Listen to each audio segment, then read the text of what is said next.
Boa noite, professor Lamarck. Boa noite, professor Adaildo Caboclo. Seja muito bem-vindo à Rádio Flap.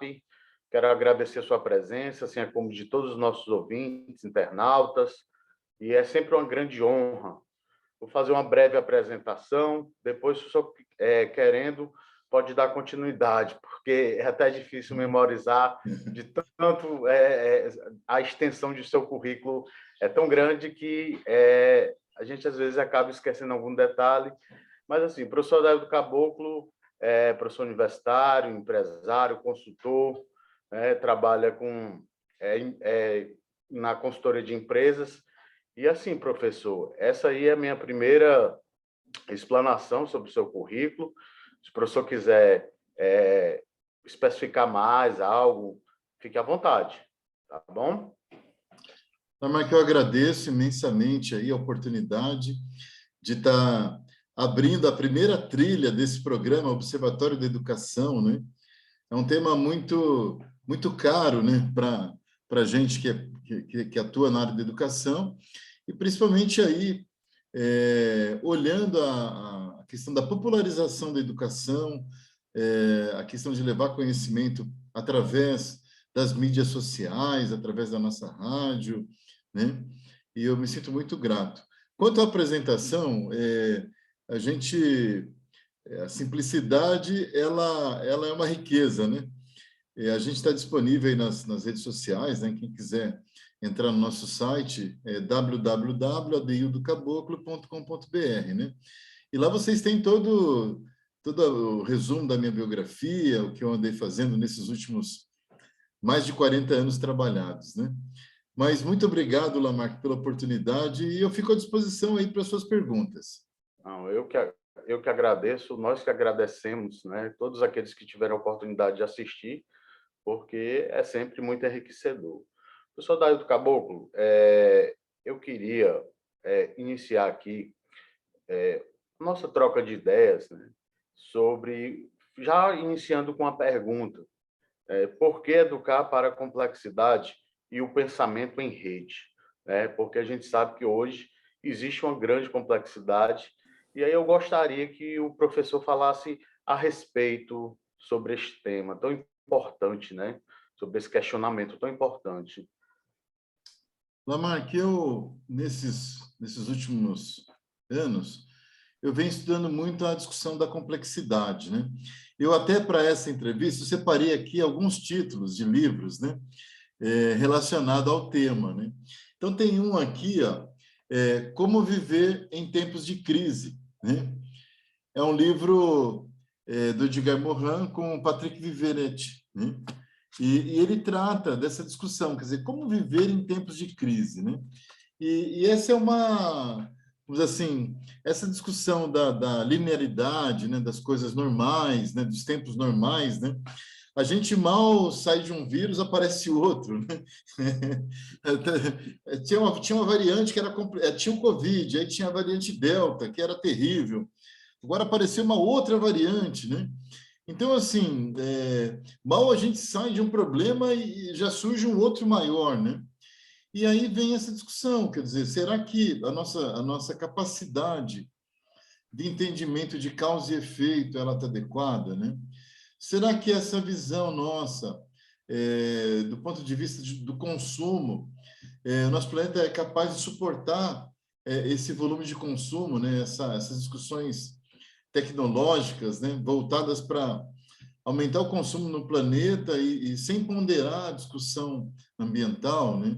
A questão da violência, que é outro tema bastante corriqueiro, né? Nos nossos telejornais, nas nossas mídias, né? E aí você vai vendo crises sucessivas e sobrepostas, né? Então, isso sim, isso é um grande desafio. E aí o pensamento complexo, ele tenta abarcar um entendimento desses fatores, né? E não fazer uma relação causa e efeito simplesmente, né? Ele tenta abarcar dentro dessa contextualização os diversos fatores, os diversos cenários, né? A inteligência necessária para para fazer um ataque aí aos diversos problemas, né? O pensamento histórico, né? A questão sociológica, a questão psicológica, teológica, né? É uma interpol e transdisciplinaridade, né?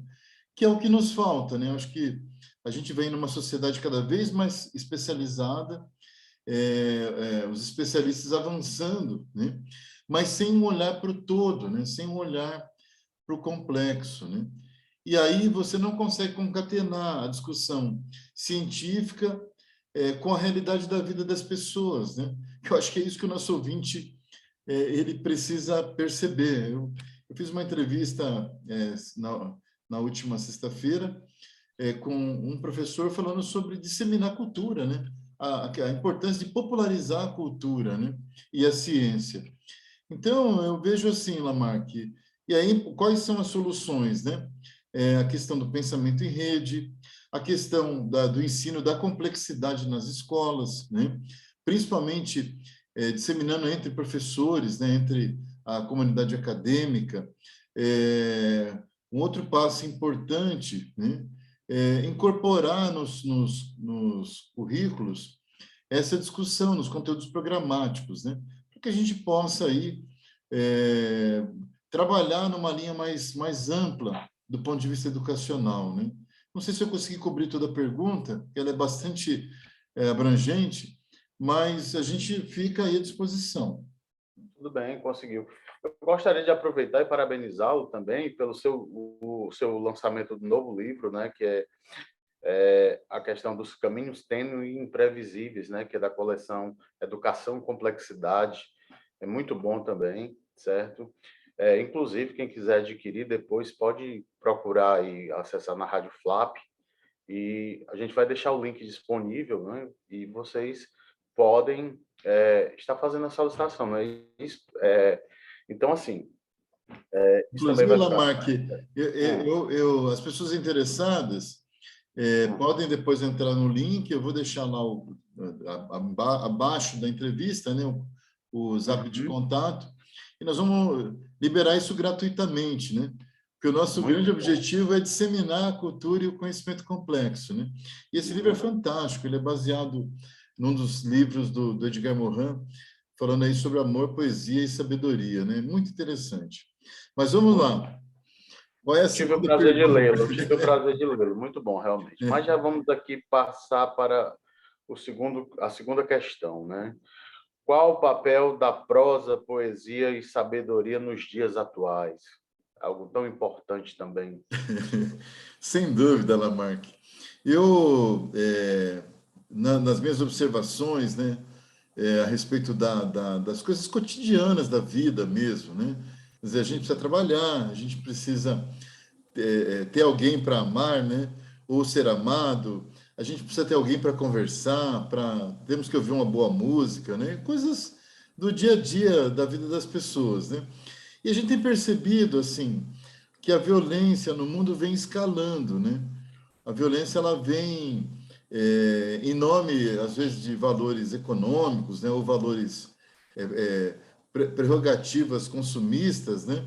As pessoas simplesmente estão deixando essas questões à parte, né? A questão da afetividade, a questão da própria prosa, né? As pessoas... Eu fui tomar café de manhã na padaria com a minha filha e era impressionante. As pessoas estavam sentadas, elas comiam e voltavam para o celular, né? Então, assim, é uma grande chance, às vezes, de tomar um café, bater um papo, né? E as pessoas estavam ali, trocando, sei lá, curtindo, dando seus likes, né? Nada contra isso, evidentemente.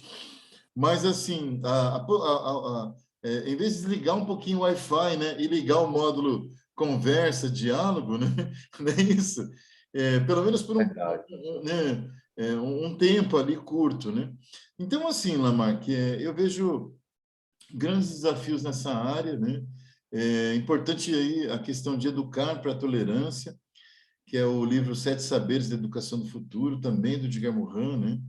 E aí a nossa discussão é essa, quer dizer, como que a gente constrói uma sociedade mais fraterna, né? Uma sociedade mais igualitária, uma sociedade que seja capaz de contemporizar as diversas cores, tons, né? e visões de sociedade, né? E parece que isso é um tanto quanto utópico, né? Mas é necessário um avanço nessa direção, né?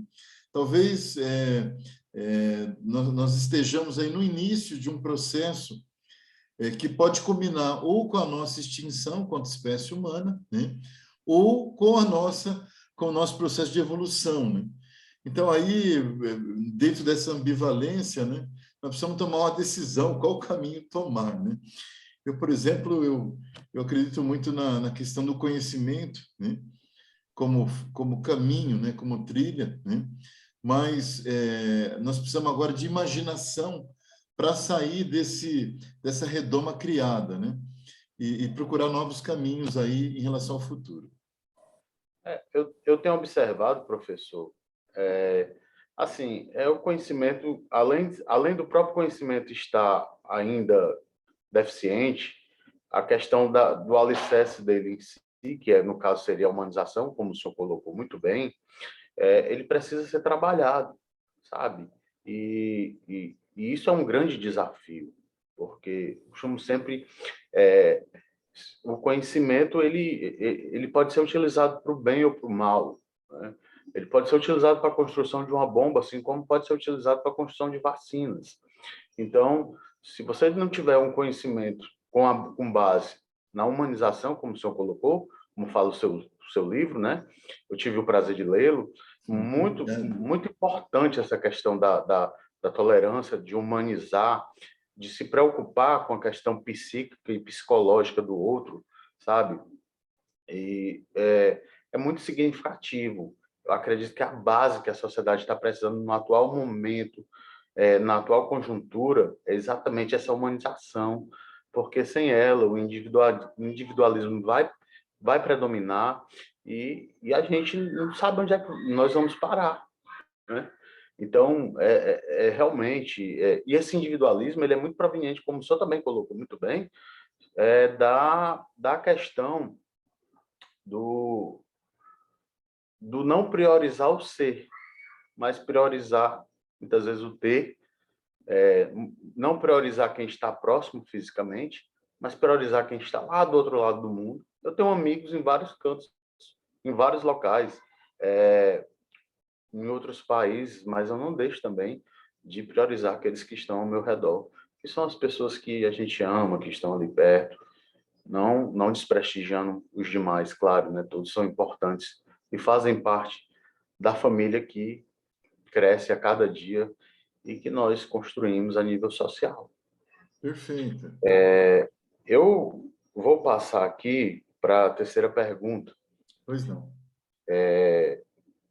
Qual a importância da ressignificação e da alteridade, professor Adaildo Caboclo? Então, Lamarck, eu, nessa caminhada, né, eu fui procurando entender alguns fatores, né? O Eric Fromm, que fala aí, tem o livro dele, Ter ou Ser, né? É um livro bastante interessante. A gente também recomenda aí ao pessoal que busca a questão do autoconhecimento, né? Mas, assim, esse ponto da ressignificação, ele se faz necessário, né? Eu olhando aí essa questão de o que nós éramos e o que nós passamos a ser, né? Fica claro agora, né, nesse pós-pandemia, nesse entre-meios pandemia, né? Nós tínhamos aí alguns meios de comunicação, e-mail, né? Usava até um pouco a internet, né? Mas, por exemplo, agora o professor está no Ceará, eu estou aqui em São Paulo, né? São uma distância considerável. Então, a tecnologia ela também é boa, porque ela consegue ligar, né? Ela consegue ligar dois pontos, né? Então, assim, a tecnologia ela pode ser boa ou pode ser ruim, né? Dependendo de como ela é usada e para que ela é usada, né? Eu tenho um personagem que eu gosto muito, né? Esse camarada aqui, o Albert Einstein, né? Meu patrono. Então, assim, esse livro é um livro meu de cabeceira, né? E toda vez que eu me vejo alguns dilemas, né? Eu procuro entender assim, bom, como é que Einstein pensaria essa discussão, né? Como é que ele veria essa possibilidade, né? Porque assim, um ser humano que procurou pensar o universo, né? Queria resumir o universo a uma fórmula. Então ele teve que estudar de tudo, né? E me parece que ressignificar não é só um aprendizado com a história, com os fatos, né? Mas é conseguir, através da imaginação, criar uma ponte para o futuro. E Einstein, o tempo todo, como físico, né, ele fez um trabalho belíssimo, técnico e tudo mais, mas de físico ele virou um filósofo. Ele começou a pensar um mundo mais pacífico, né? Um mundo mais harmonizado, porque ele viu na pele os horrores da guerra, da Segunda Guerra Mundial, né? Então, eu vejo que essa ressignificação, vários pensadores já deixaram alguns caminhos para a gente repensar o que nós gostaríamos de ser no futuro próximo, né? Então, a ressignificação ela passa por um processo de construção de conhecimento e desconstrução deste conhecimento, né? E aí entra essa discussão que eu estou colocando para você aí.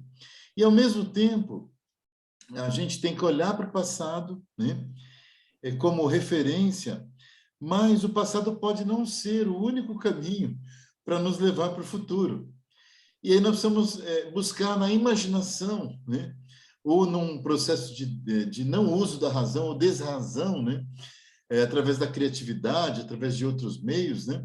Ferramentas para que a gente possa fazer uma disruptura com o presente, buscando um outro futuro, né? Eu tenho pensado muito sobre isso, né?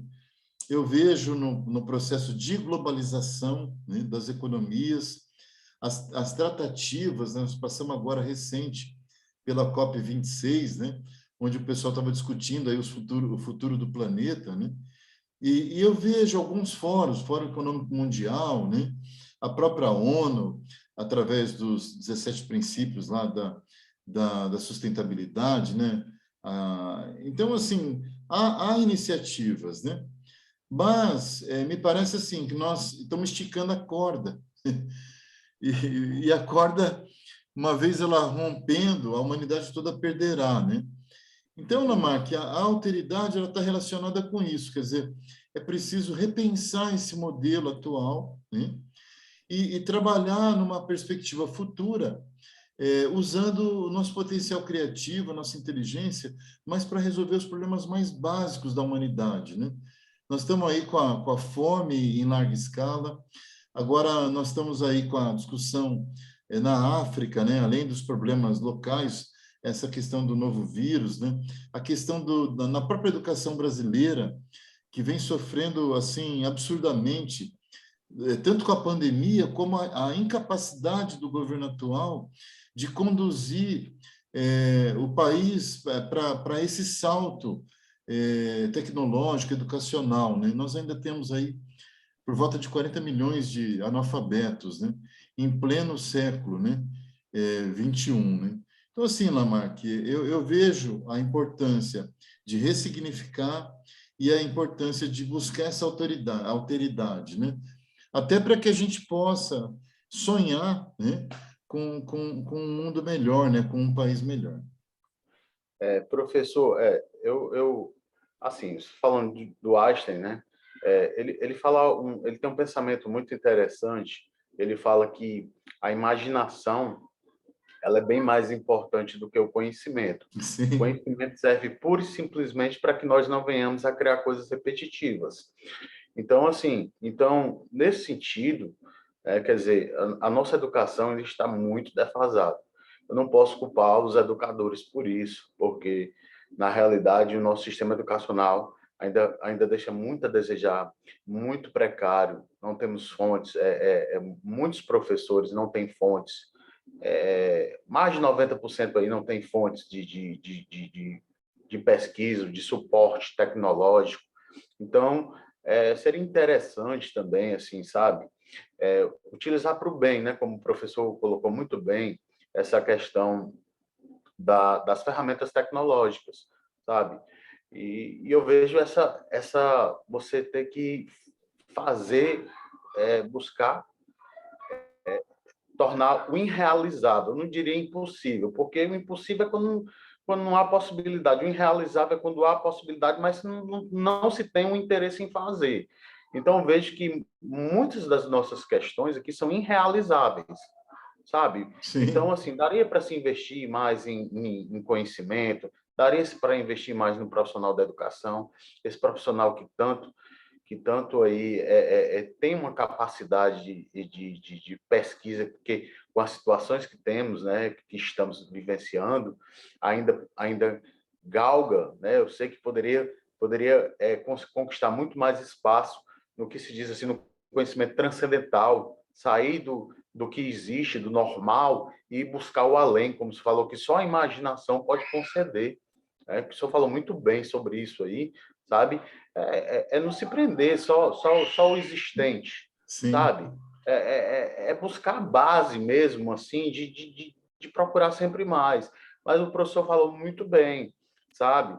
E aí, professor, eu gostaria aqui já da gente de entrarmos no quarto questionamento, sabe? Perfeito. Dar uma explanada, né? Precisamos educar para a tolerância?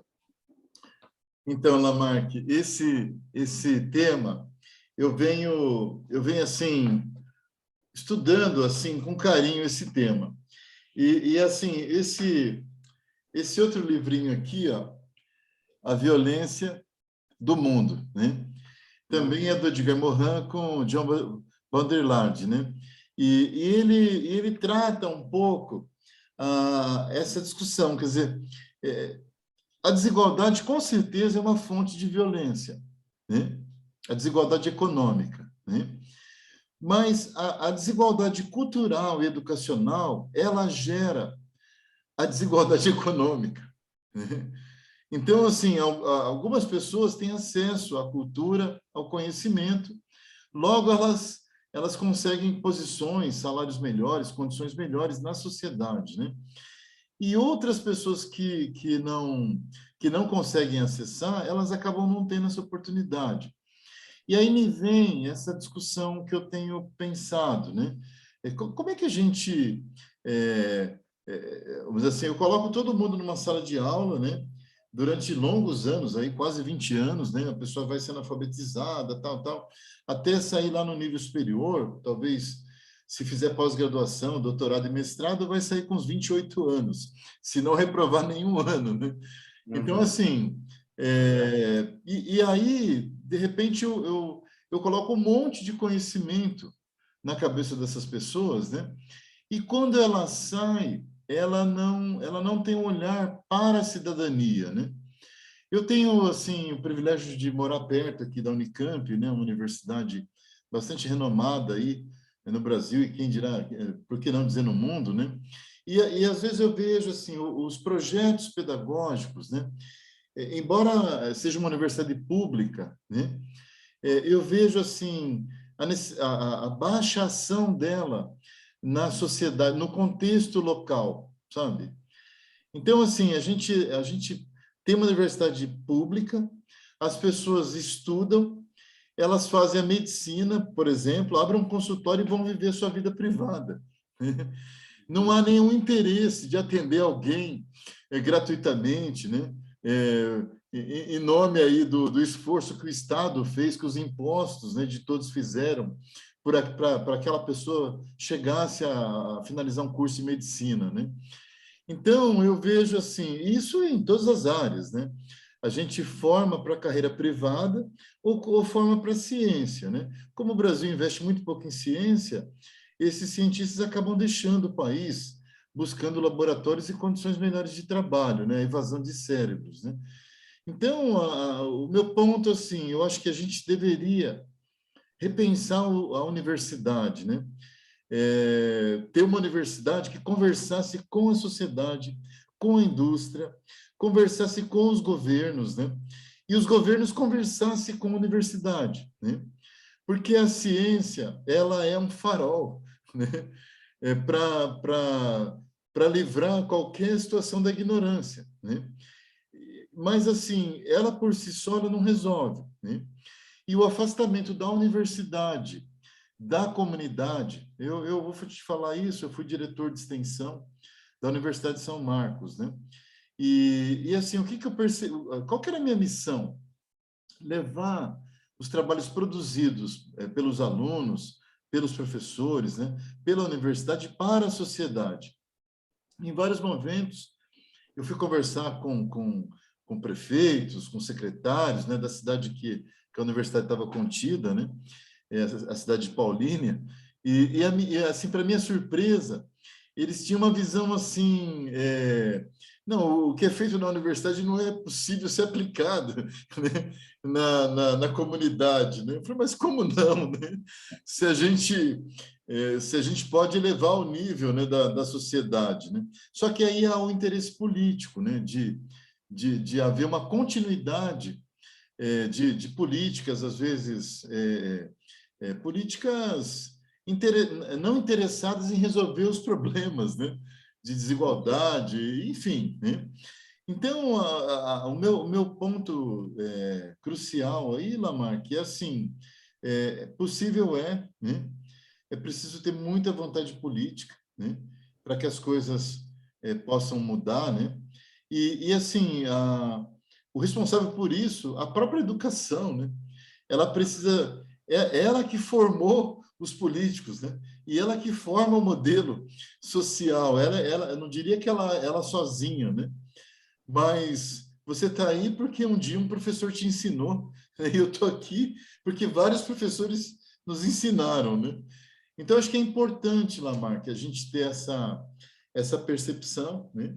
E, e aí entra essa discussão, quer dizer, por que nós temos uma violência familiar? Por que nós temos tantos divórcios? Por que nós temos tantos problemas? É, porque na base está essa discussão, nós precisamos educar para a cooperação, educar para a fraternidade, né? Educar para socializar o conhecimento. Eu gosto também de um outro personagem conhecidíssimo, né? Abraham Lincoln, né?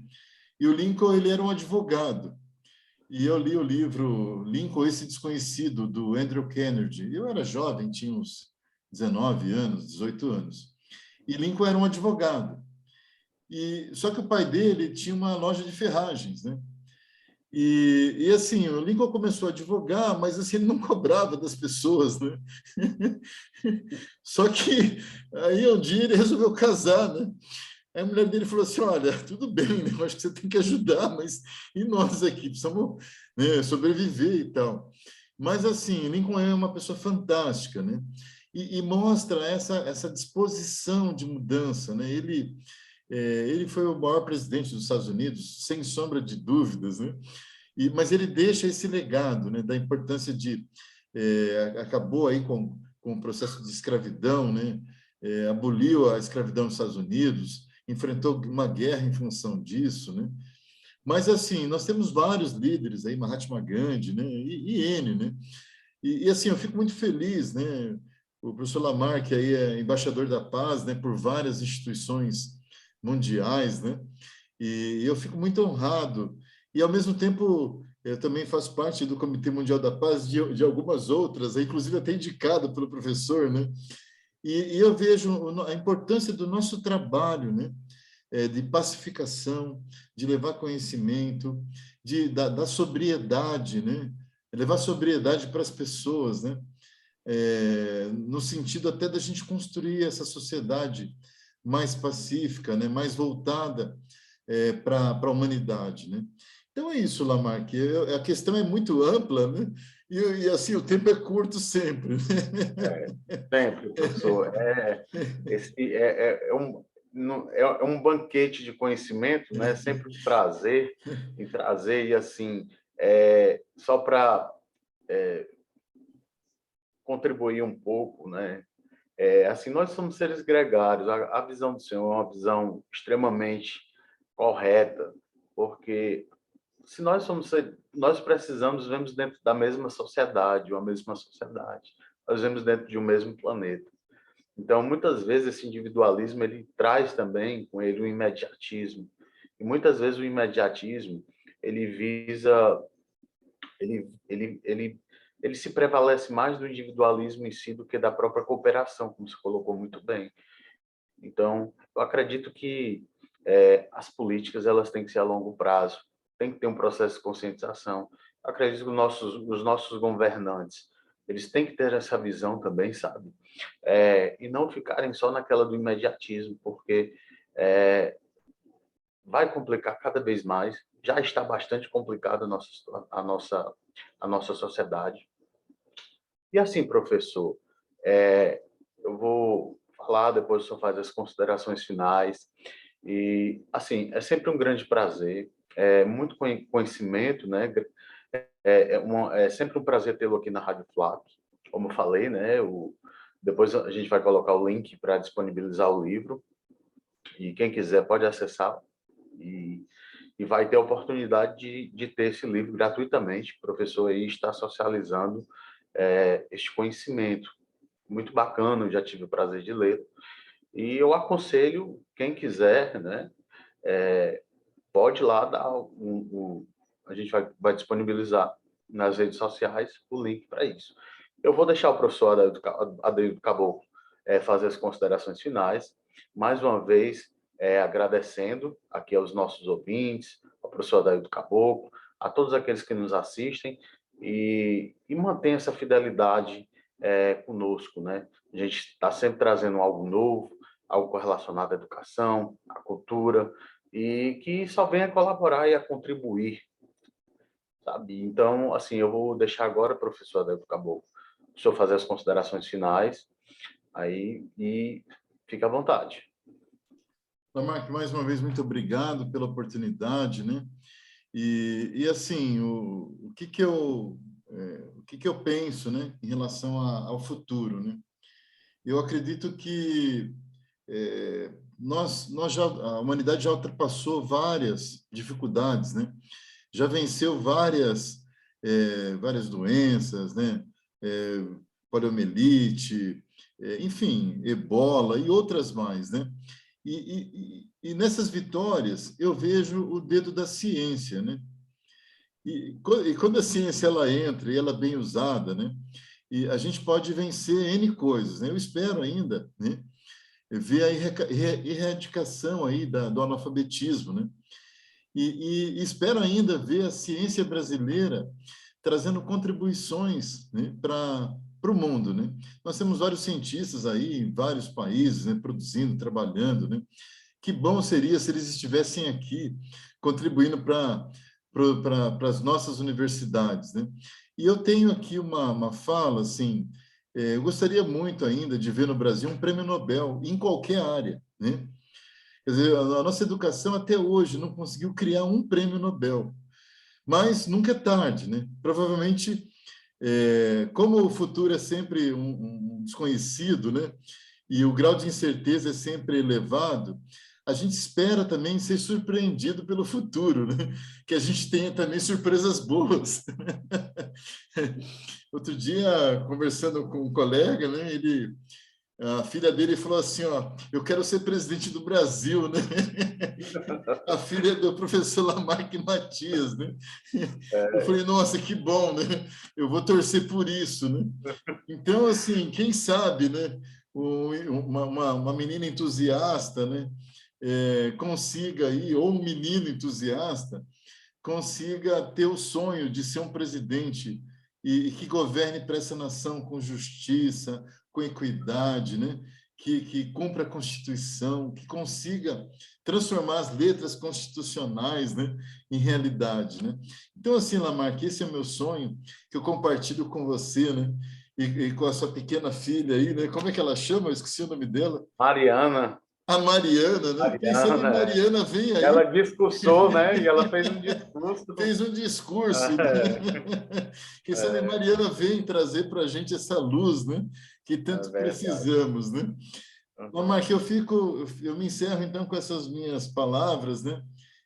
Que a gente possa ser um instrumento de mudança, né, nessa sociedade e, por que não dizer, nesse planeta. Um grande abraço virtual, né? João, só um instante.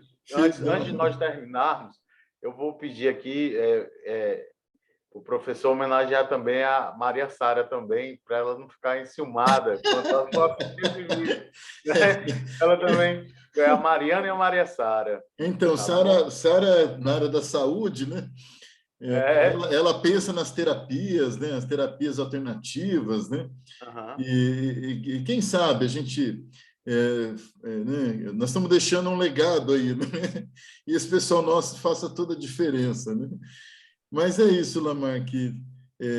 Fico à disposição, precisando convidar para outras ocasiões, outras oportunidades, né? Não resta a menor dúvida. Será Esse programa convidado. nasce aí do nosso sentimento, né? Observatório da Educação, e, quer dizer, teremos aí outros entrevistados, né? Outras pessoas nobres, né? Mas eu tenho certeza que está sendo muito bem conduzido pela sua pessoa. Mais uma Que vez, bom. obrigado, e eu fico à Agradeço. disposição. Obrigado. Obrigado. Então, Um o abraço nosso virtual agora. abraço à distância. Muito obrigado e até a próxima. Até a Em breve. próxima. Até Tchau. Prazer. mais. Até mais.